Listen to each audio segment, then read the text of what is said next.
LGBTQ college students during the COVID-19 pandemic, and specifically we're going to be talking about the mental health needs and how to address those gaps. So before we begin, I would like to acknowledge our research team. Along with Lena and myself, we have Dr. Gilbert Gonzalez and Dr. Tara McKay, who are to the left and center of this presentation. They're both assistant professors of medicine, health, and society at Vanderbilt University and members of the LGBT policy lab based at the university. Dr. Chris Purcell, who is the former director of LGBTQI Life at Vanderbilt University and the current assistant dean of students at Chatham University. And Kyle Gavulik, a graduate of Vanderbilt University and a former member of our lab. And so to briefly talk about our lab, so Dr. Gilbert Gonzalez's lab is made up of undergraduate, graduate, and medical students, as well as postdoctoral scholars. Our focus is on research immersion, identifying existing data, such as in national demographic and health data sets, turning data into usable formats, analyzing data, and communicate findings to academic and public audiences. And our focus is on various LGBTQ, health equity, health policy, and social policy areas, including but not limited to access to healthcare, population health, health disparities, and health services utilization.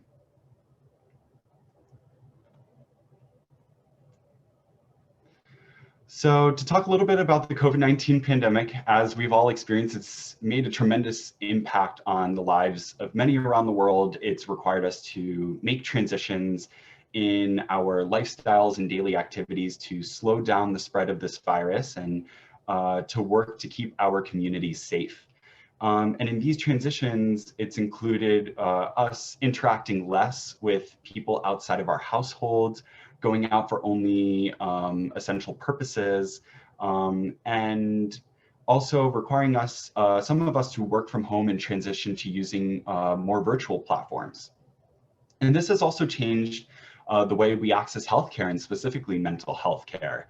Telehealth and other virtual platforms have become more utilized by providers and patients over the past year, which has been very important to getting patients access to mental health care, but especially during the pandemic, when we've seen that across the United States, the rates of psychological distress, anxiety, and depression have increased among adults. The pandemic has also shed light on the structural and social inequalities that have led to health inequities and disparate experiences with COVID-19. And these inequities have put racial and ethnic minority groups at a greater risk of experiencing serious complications with the disease. The CDC has listed certain factors that contribute to this increased risk for COVID-19, which includes but is not limited to discrimination, barriers to care such as uninsurance, occupation such as working in an essential setting or being a frontline worker, as well as educational income and wealth gaps.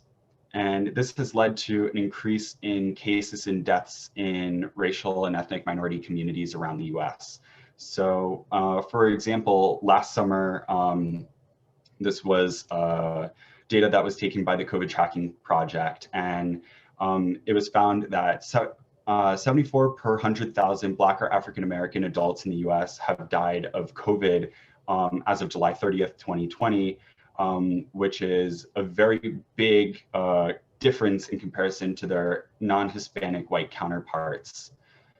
Looking at California in specific, looking at data from last week from the California All website, we see that there is still the prevalence of these health inequities that's leading to higher rates of cases and deaths. And we see that for Latinx and Black populations statewide. We see the case rate for Pacific Islanders being 33% higher than compared to the statewide rate. And when looking at income, low-income populations have also been heavily affected by COVID.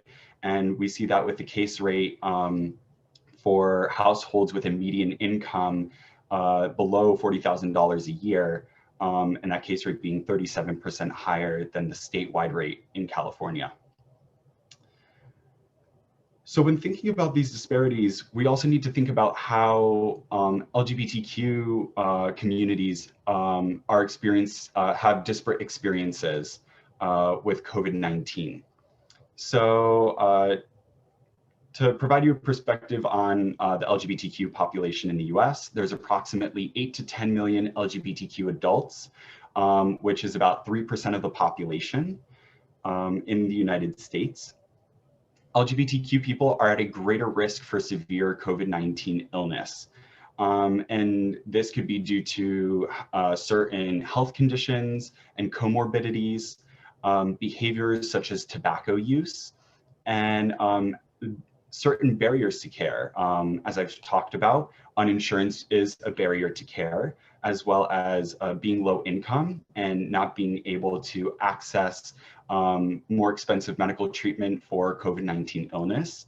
Another barrier to care to acknowledge is fear of discrimination and stigma from healthcare providers. And that could prevent LGBTQ persons from seeking out healthcare until the situation is really dire. And in a recent paper that we've published, 1.7 million sexual minorities work in COVID-19 sensitive industries, meaning that these are places of business such as food and drink establishments, retail stores, bars and nightclubs, personal care businesses like salons and barbershops. And it was found that about 64% of sexual minorities are at an increased risk of severe illness from COVID-19, according to the CDC. So that's going to be a big population impacted, these persons involved in these COVID-19 sensitive industries. 50% may have or may lose their employer-sponsored insurance or remain uninsured during the pandemic. And 60% were found to be renting their home rather than owning their home. So to touch on our topic, which is covering LGBTQ college students, we want to revisit the closures of colleges and universities back in March of 2020. This was performed by over 1,000 colleges and universities to prevent the spread of COVID-19. This left about 14 million college students having to quickly pack up their belongings, whether they were living on or off campus, and having to return home. And during this period, most colleges and universities transitioned to virtual learning platforms so they could have students complete the remainder of their terms outside of the physical classroom spaces and outside of campus. However, these preventative measures, although important to prevent the spread of COVID-19, may have sent LGBTQ college students into home environments that are unsafe and unsupportive. And this has been mentioned in a few articles in mainstream media already, discussing the experiences of sexual and gender minority students having to return home. So having experiences with homophobia and transphobia, some having to hide their sexual orientation and or gender identity. For trans and non-binary students, experiences with dead naming and misgendering, and also being unable to readily access the support systems they had prior to the pandemic, such as a chosen family or the LGBTQ communities based on their college campuses. And so in March of 2020, we started this project when recognizing how the pandemic may have devastating effects on the health and well-being of LGBTQ college students. And specifically, we wanted to understand the current needs of this population at the start of the pandemic and find ways to create recommendations on how to address these gaps. And within a month, we created our lab's first primary data collection project and our first survey went live. And so this was a rapid response online survey of LGBTQ college students, and this was sent out to 254 colleges and universities around the United States. We performed email outreach and contacted LGBTQ student organizations, LGBTQ life directors and offices, and campus diversity offices. We also performed a social media campaign advertising our survey on both Facebook and Instagram. And from that, we collected responses from 578 LGBTQ students ages 18 and older from 48 states and DC. And here are two of our advertisements that we used. Students could access the survey by either scanning the QR code with a mobile device or by copying the custom survey link that you can see in the text here below. For this study, we were also interested in gathering perspectives from students through focus group sessions. So LGBTQ college students were asked if they would want to voluntarily participate in a focus group session and that they would receive $20 for their participation. And these focus group sessions took place between June and August of 2020. We're very excited because we're actually going to be talking about some of the data we collected for the first time today in this presentation. So we recruited a diverse sample of students for our study. 78% are between the ages of 18 and 24 years old, and the majority of the remaining 22% being between 25 and 29 years of age. 37% identify as non-white. When breaking down sexual orientation, 22 identify as gay or lesbian, 17% is bisexual, 23% is queer, and 39% as another sexual orientation, such as pansexual, asexual, or a sexual orientation that they could write in if we did not have that in our answer section. When breaking down gender identity, 58% identified as cisgender, 9% as transgender, and 25% as gender nonconforming, which includes genderqueer, non-binary, and another gender identity that students could write in. And I will pass it over to Lena to continue the presentation.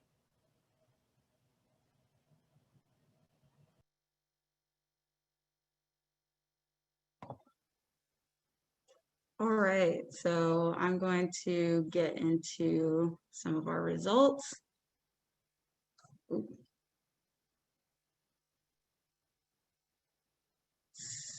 Looks like the screen, okay. So first, just an overview. A large amount of our sample experienced disruption or reported that they were sent home to unsafe or unsupportive environments. So you can see that 87% of the sample reported that their life was disrupted, either a fair amount or a great deal. So the vast majority of folks were experiencing that kind of instability. Over half of the sample reported being very concerned about COVID-19. 18% had they themselves or a family member or a friend tested positive for COVID-19. 44% reported that their family was unsupportive or that they were in the closet with their family about their LGBT identity, and 31% reported not feeling supported by their college or university.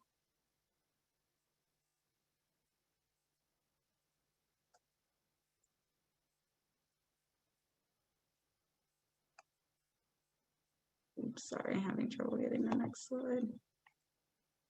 There we go. So speaking to specifically the mental health disparities, 61% of the sample reported experiencing frequent mental distress, by which we mean in the last 30 days, experiencing stress, anxiety, depression, emotional upset for 14 out of the last 30 days. That's what we characterize as frequent mental distress. These numbers were elevated for transgender students and gender nonconforming students. to 79%, elevated to 72% for students who can't access healthcare because of the stay-at-home orders, and elevated to 68% for students with families who are unsupportive of their LGBT identity. 65% specifically measured or reported clinically significant results on our anxiety measure, the GAD-2. This was elevated to 79% for students who reported their sexual orientation as questioning, and to 73% for students who said that their life was disrupted a great deal. Finally, we also use the patient health questionnaire to measure depression, and 60% reported high scores on that measure overall, with the number being elevated to 75% for students who can't access healthcare because of stay-at-home orders, and 71% for students who they themselves or somebody they knew tested positive for COVID-19.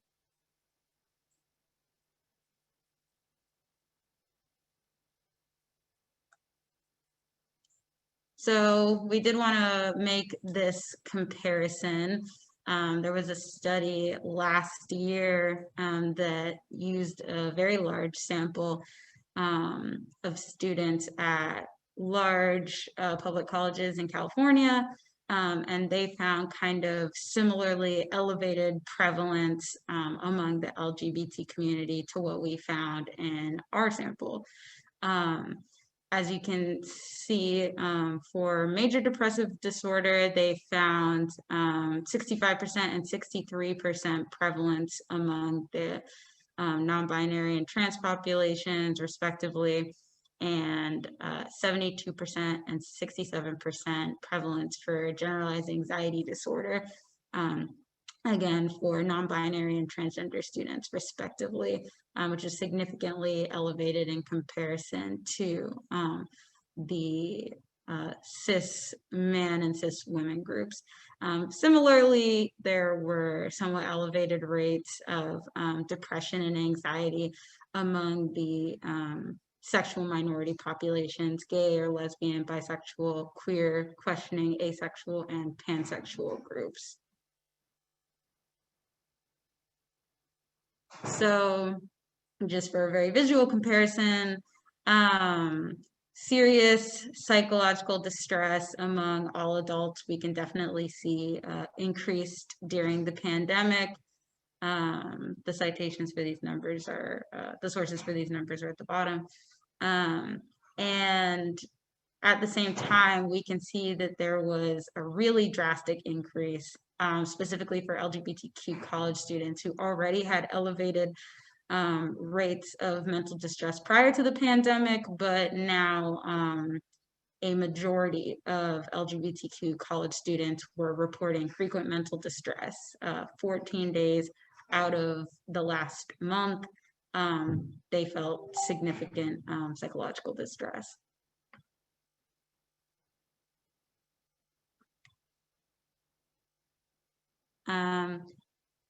So for some of the ways that the students reported that they were struggling, 40% said that they felt dissatisfied with life. 90% were worried that COVID-19 would be a threat to their mental health, and 40% could not access mental health care because of the cost or because of stay-at-home orders. And last for our prevalences, 25% of students had to go back into the closet as a result of the pandemic. 28% reported being worried about seeking care because of their LGBT identity. 38% were concerned about their safety, and 40% were concerned about personal finances, either because they lost their jobs or they had become financially dependent on their family again after living relatively independently at school.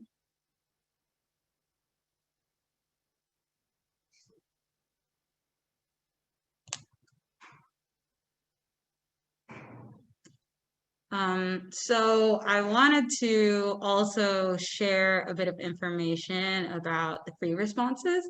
Our survey had, both a multiple choice component and a short response component.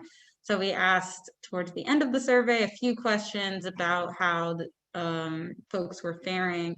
And this first question is, or this first slide is some of the responses to the question, how have you specifically felt challenged as an LGBTQ individual during the pandemic? And so one of the biggest themes that we identified from this question is that people feel separated or feel a real loss of community. So in the top left, there's a response that says, I don't have my chosen family with me. I have no way of being with my community. I feel angry all the time. Similarly, in the top right, this response says, not being out and with my community has made me dysphoric beyond belief. Reverting to pronouns I don't claim as mine has been numbing, and most days I feel less queer. It feels like I've suffered a loss. And so a lot of people also reported, as we saw, having to go back into the closet, having to deny their trans or queer identity. This person on the left says, I finally came out as gender nonconforming in school and started using they, him pronouns. Now that I'm living with my dad, I can't be out anymore. It's like a part of me was ripped away. And the person at the bottom says, my partner and I are staying with my parents in a community that is much more conservative than our home city of New York City. And she has expressed concerns about being open in our neighborhood. We're an interracial queer couple who have been together for 5 years, and it breaks my heart to think that we are in a space that is medically safer and yet feels oppressive. So we definitely see that in returning to their home communities or their families, people were feeling more closeted or more stifled or outright uncomfortable. We had some folks report that they were unsafe or had returned to abusive households as well. And we also see a need for better access to mental health care. This person on the right says that without being able to see a therapist that specializes in LGBTQ issues, their depression and anxiety have skyrocketed, and they feel alone and like they have nobody to talk to at a time when they need the most support. Finally, the person in the center said that they faced homelessness as a result of the pandemic. They had to return to their parents' house, and their parents are unaffirming, and so they're now sleeping on a chair. So there's definitely an aspect of housing instability as well for LGBTQ college students. And so some of the results of all of this stress is that a lot of students reported unhealthy coping mechanisms. Several students reported increases in substance use. This person at the bottom says they've gone from drinking about twice a month to almost every day. The person in the top left says, I had almost successfully quit smoking before all this started, and I'll have to try again when it's over. Several students reported that because they were back home with their closeted family, their sleeping schedule had flipped.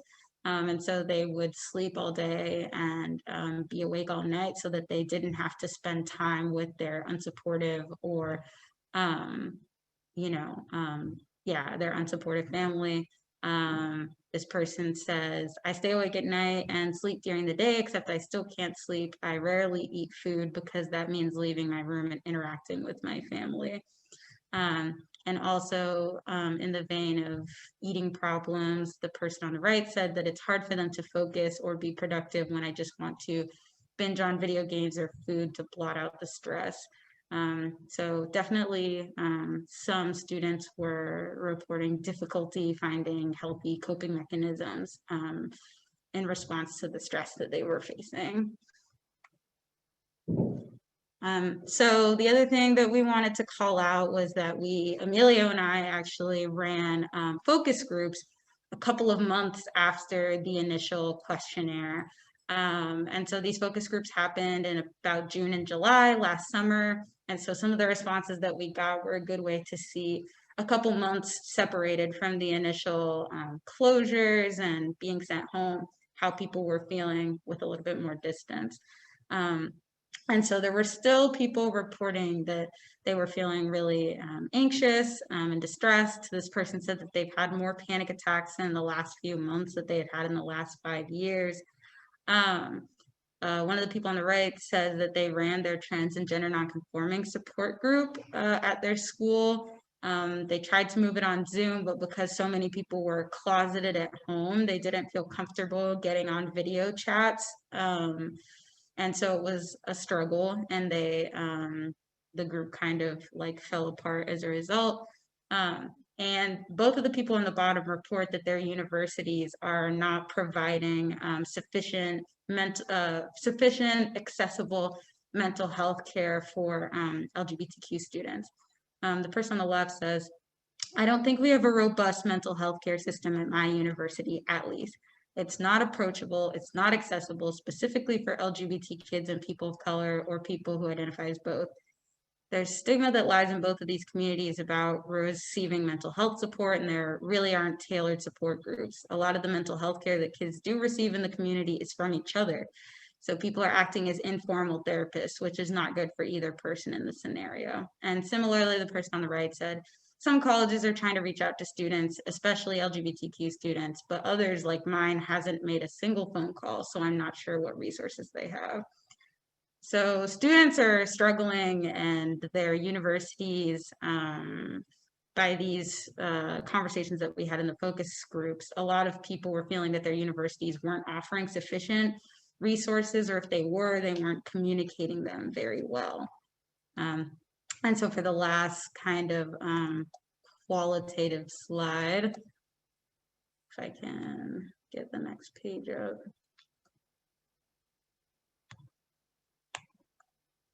Okay.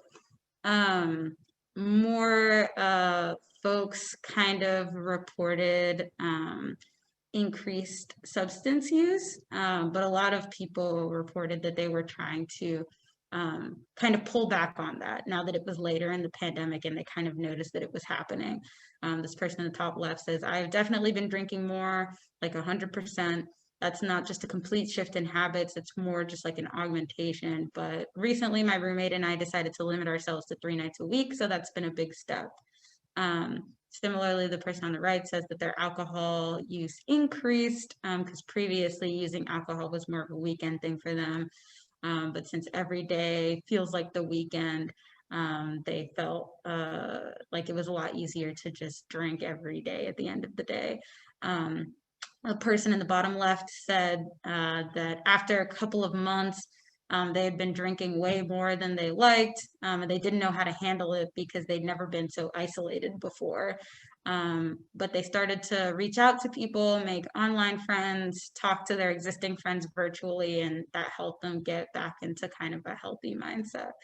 And lastly, one person who was removed from their community but was able to return later to SoCal said that their support network and being near their friends helped them kind of get back to normal. But the time when they were at home and surrounded by a really conservative community, they were having a really hard time with their mental health. So by the summer, we could see that there was a bit of a shift, even just having conversations with people a couple months after the initial data collection. We could see there had been a bit of a shift, people trying to pick up better coping mechanisms, trying to reach out to friends more than they had been doing previously. So we kind of see like the earliest hints of resilience. So the recommendations that we wanted to make based on this study are that first, campus counseling centers should offer telehealth options with flexible hours and referral services to low or no cost providers in the student's place of residency. A lot of students lost access to mental health care because they returned to their homes in other states, as well as when the summer hit, a couple months after COVID, but the stress still remained. A lot of people couldn't get access to mental health care over the summer either. And with time zone changes, the hours became a problem even during the year as well. So offering a little bit more flexibility is one of the most important things, we think. Identity-based affinity groups, right now with the pandemic, even though things are, we're getting closer every day to, something like normal. While things are fully virtual, offering online affinity groups through Discord and GroupMe and Facebook and other platforms like that can be a good way to help students maintain their sense of community and identity. Colleges and universities more broadly should address closure-related stressors by providing more friendly housing accommodations and financial resources to those expressing need. A lot of folks reported financial difficulties because they lost their jobs or lost internships or weren't able to graduate on time, or and yet we're still being charged the same amount for tuition for the next semester, things like that. And a lot of students knew they would be going back to unsafe and abusive households, but their universities would not allow them to stay on campus anyways.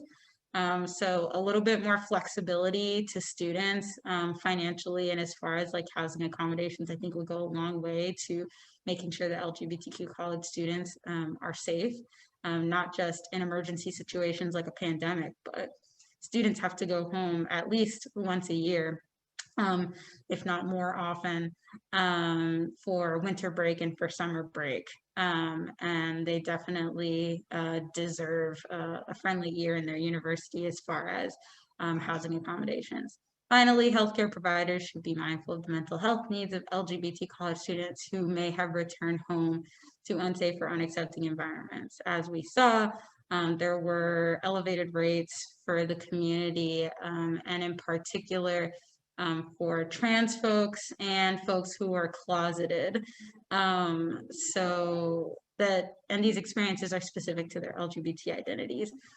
So mental health care professionals should be aware of these nuances and be prepared to address them when they provide care.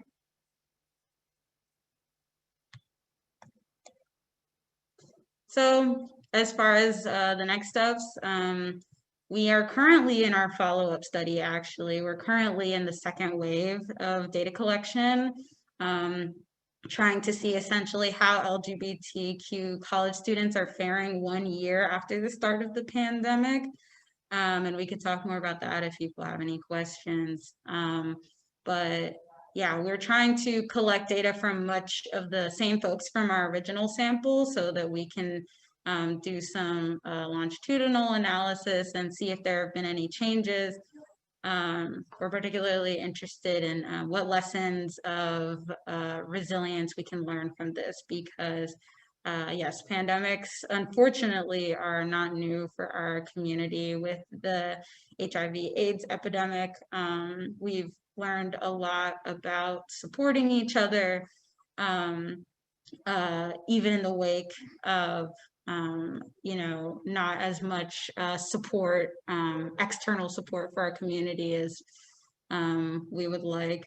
And I think that there's a lot to be said and to be discovered about what kind of resilience what kind of resiliency LGBTQ people in general, but in particular young LGBTQ students are utilizing to get through these really tough times.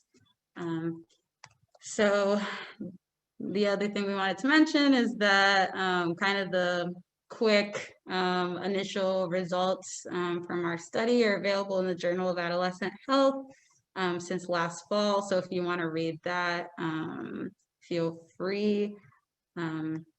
And I also wanted to acknowledge our research team one more time. Again, it's myself and Emilio, our research mentor, Dr. Gilbert Gonzalez and Dr. Tara McKay from the LGBT Policy Lab, Dr. Chris Purcell, the former director of the Office of LGBTQI Life, and Kyle Gavalik, a an alum of Vanderbilt as well. So thank you all for listening to our presentation. This is some contact information if you feel like you want to reach out to us after this point, but from now until the end of the session, I can't get out of full screen to see what time it is, but we're going to open the floor now to any questions or comments you might have for us.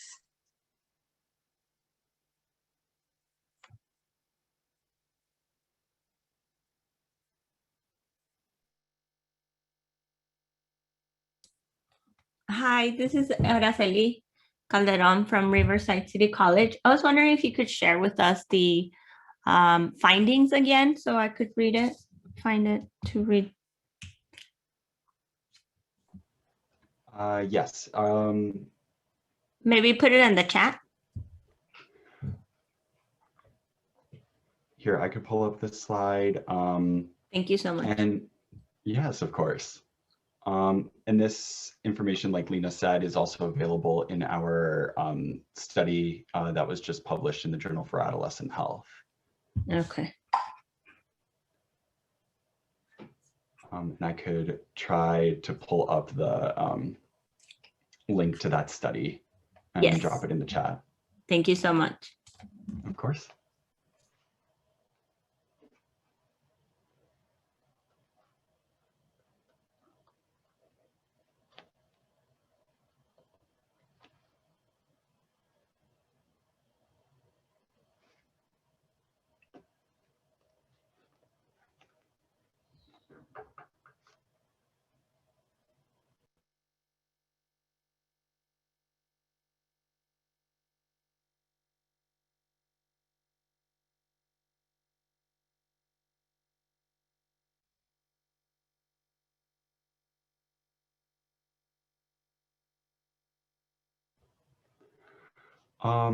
As we're waiting for questions, Lita and I could talk a little bit about what we're currently doing with our follow-up study.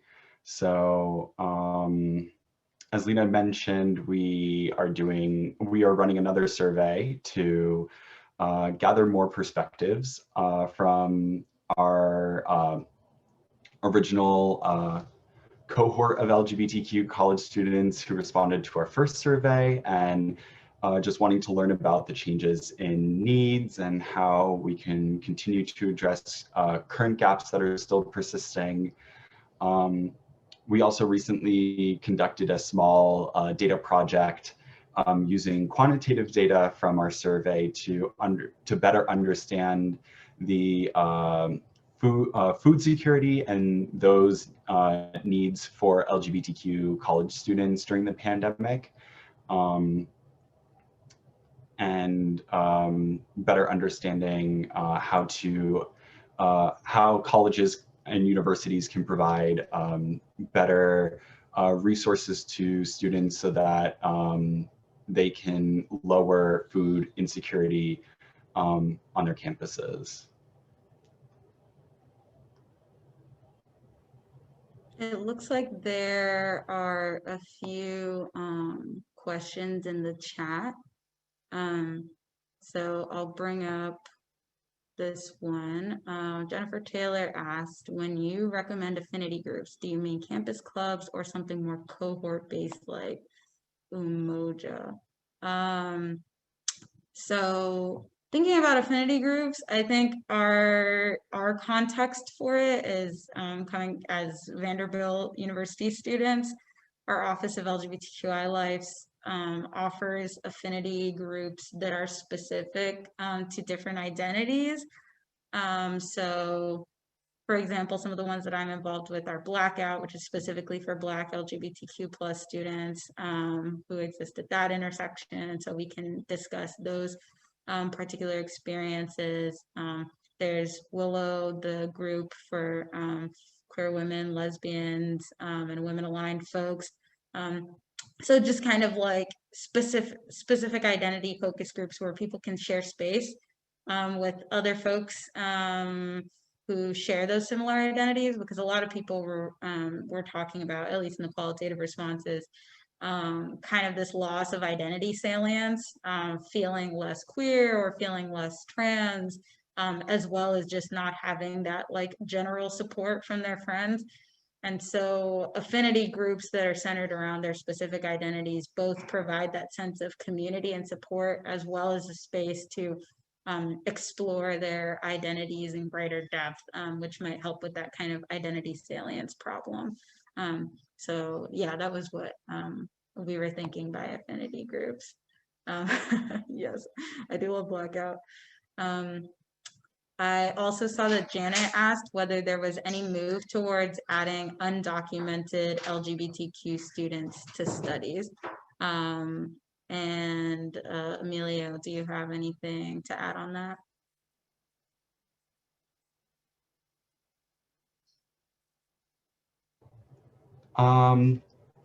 This is Janet's question. So adding undocumented students, that is a very good question. We do not have a question in our survey that asks about citizenship and undocumented status. But that is something definitely to consider for the future. Yeah, at this moment, we don't have that data.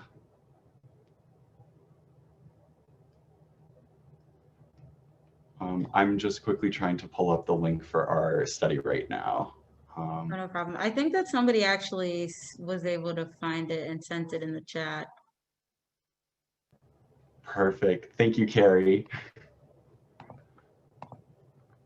Somebody else asked, can you tell us more about what folks wrote in for the other sexualities? I'm interested in seeing how else students are identifying. Yeah, so for this, we had probably around, I want to say 10 to 15 students who had input another sexuality that wasn't in our list of answers. And our answers include heterosexual, gay and lesbian, bisexual, pansexual, asexual. I think some of the others that I could recall off the top of my head, gray sexual is one that a few participants had put into that text box. We do not have that information in our paper, but that is something we couldn't really explore that data too much just because it was such a small number of students. It was under 30. Usually we try to do data with more than 30 students or 30 respondents, I should say. But yes, off the top of my head, gray sexual is one of the sexualities that multiple respondents put.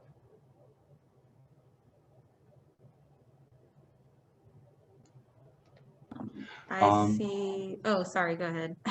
Oh, I was just gonna say, I see a question from Kai, who says, when you were looking through the findings, was there anything that you were surprised / shocked about? Also, are y'all interested, available to come to different college campuses to provide this workshop again and report on your findings? Lena, would you like to go first on this question?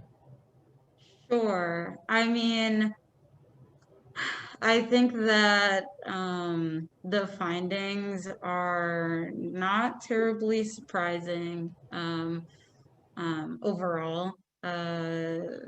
There's, a lot of literature to back up that LGBTQ folks in general experience more distress than the broader population, probably because of, homophobia and transphobia and other things like access to care and things like that, that were only exacerbated by the pandemic. I think something that I hadn't specifically thought about was how much that loss of agency would impact LGBTQ college students.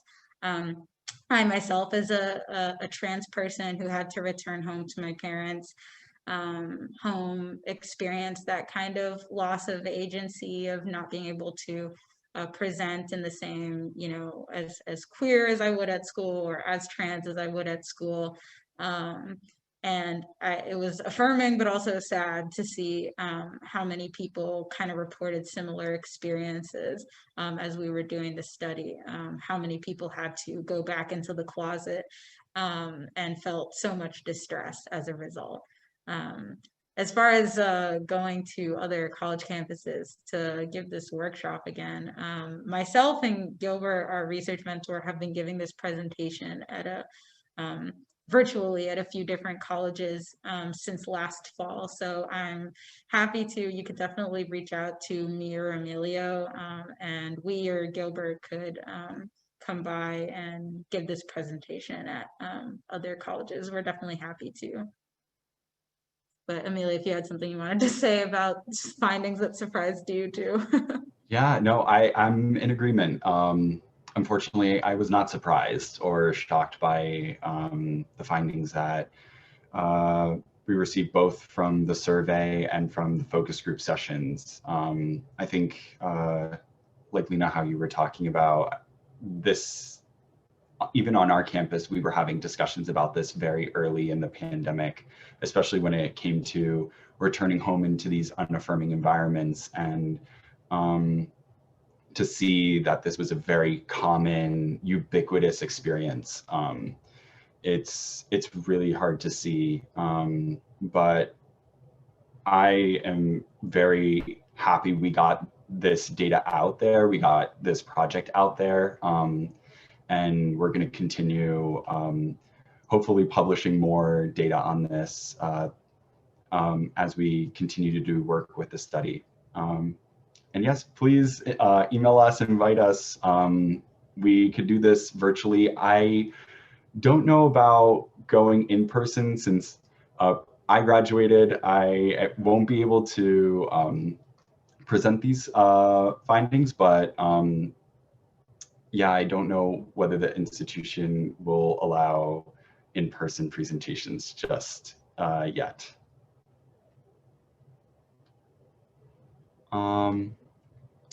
We have another question. Are any finding or data on how telehealth or telepsychology might improve access to mental health care? Most of our data is coming from these qualitative responses in our focus group sessions, and really it seems like a lot of students are really in need of access to telehealth mental health care. This is a platform they say has not been utilized by their institution.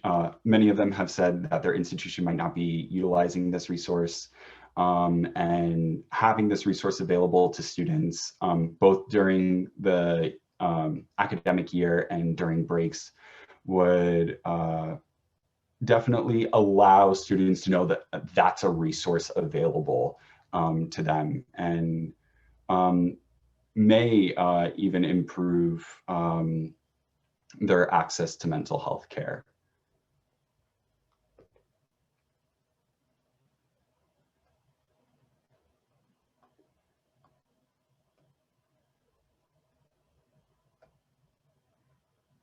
Also, thank you, Jennifer, for commenting about gray sexual falling under the asexual umbrella.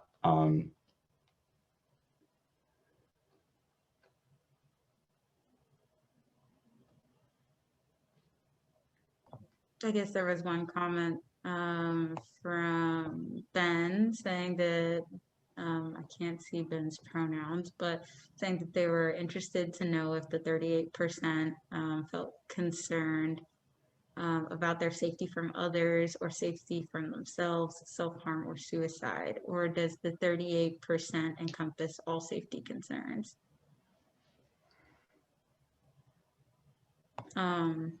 What was the original prompt or question that proportion comes from? I do not have the survey open right now, so I don't have the exact prompt off the top of my head.